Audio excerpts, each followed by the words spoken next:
Hi again, everyone. I'm 2 News Chief Meteorologist Brett Anthony. All right, so now that you've seen the setup for the Lezak recurring cycle theory, and you know that it's repeating, let's talk about August. Let's talk about the weather patterns that we're going to see repeating here as we head through the month. We've essentially been dealing with about 3 separate weather patterns. One, I think, has been really El Nino influenced, and that's been the southwesterly flow that we saw at times during June into July, brought us most of those really heavy rainfalls and helped to bring us the remnants of Tropical Storm Bill. And that kept us cool and rainy. The other one we've seen have been these little cold fronts that have brushed us, bringing us bouts of showers and thunderstorms.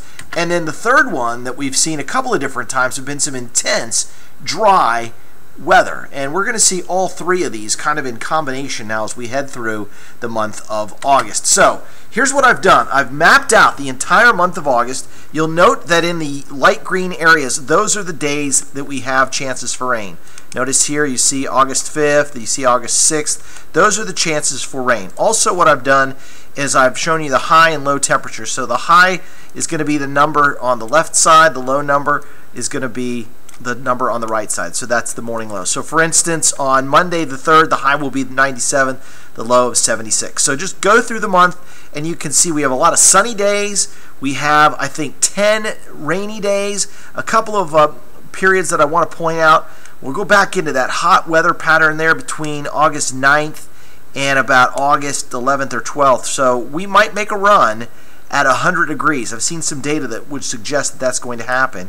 And then the wet part of the pattern, what we saw back in June when we had some very wet weather and very cool temperatures, well, that should repeat here between August 23rd and the 25th. So we are set up to have some wet days, and the end of the month as the kids get back to school looks very hot. All right, so here's the August summary for us. We're talking about above average precipitation, above average temperatures. Most El Nino weather patterns would suggest that you'd have below average temperatures, but even the Climate Prediction Center suggests we'll have below average temperatures, but I really think we're going to have above average temperatures.